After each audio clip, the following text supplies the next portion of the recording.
शीश भले कट जाए किंतु धड़ शत्रु से लड़ते थे। पढ़ना है बलिदान पढ़ो तुम जाकर हाड़ी रानी का। कौन कौन जानता है हाड़ी रानी की कहानी? एक बार हाथ उठा करके बताना, मैं खड़ा करके पूछ सकता हूं।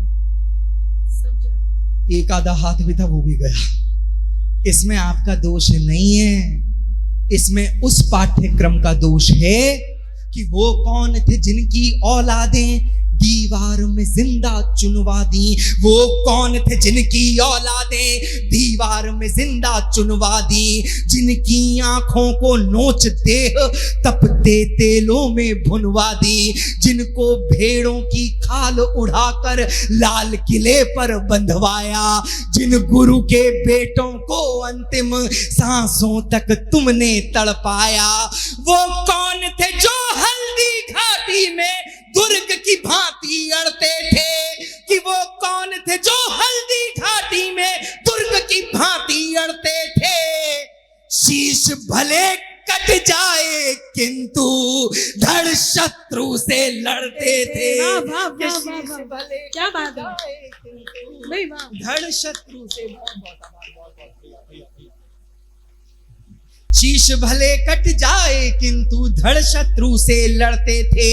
पढ़ना है बलिदान पढ़ो तुम जाकर हाड़ी रानी का। कौन कौन जानता है हाड़ी रानी की कहानी? एक बार हाथ उठा करके बताना, मैं खड़ा करके पूछ सकता हूं।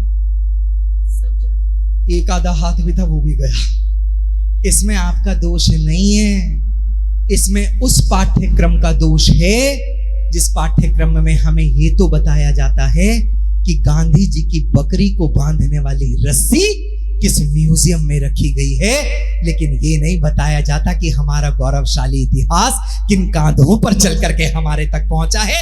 इतिहास खोल करके देख लो, केवल मुगल, क्या मुगलों से पहले हिंदुस्तान नहीं था या उनके बाद आज तक हिंदुस्तान नहीं रहा? मैं एक बात कहने की हिम्मत करता हूं, जाकर के सर्फ करना, पता करना कि हाड़ा रानी कौन थी, हाड़ी रानी कौन थी।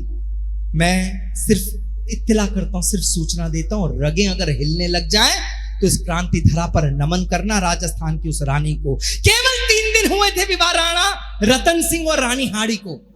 तीसरे दिन ऑर्डर आता है कि आपको लड़ना है, आपको रणभूमि बुला रही है। राणा जाना नहीं चाहते थे। वो समय व्यतीत जो किया महारानी के साथ वो भूले नहीं थे, लेकिन जाना पड़ा क्योंकि रणभूमि ने बुलाया है। रणभूमि में जाकर के उन्होंने पत्नी को पत्र लिखा कि रानी मैं हूं तो रणभूमि में, लेकिन मेरा हृदय अभी भी तुम्हारे पास है। अगर ईश्वर की अनुकंपा हुई तो जल्द आकर के मिलन होगा। घुड़सवार को पत्र दिया और ये कहा कि घुड़सवार जाकर के देकर के आना। घुड़सवार वो पत्र लेकर के पहुंचा, पत्रवाहक वो पत्र लेकर के पहुंचा। रानी ने पत्र पढ़ा तो उनको लगा कि राणा इस समय युद्ध मैदान में है, लेकिन अगर उनका मन मुझ में लगा रहा तो ये रणभूमि, ये मातृभूमि युद्ध हार जाएगी।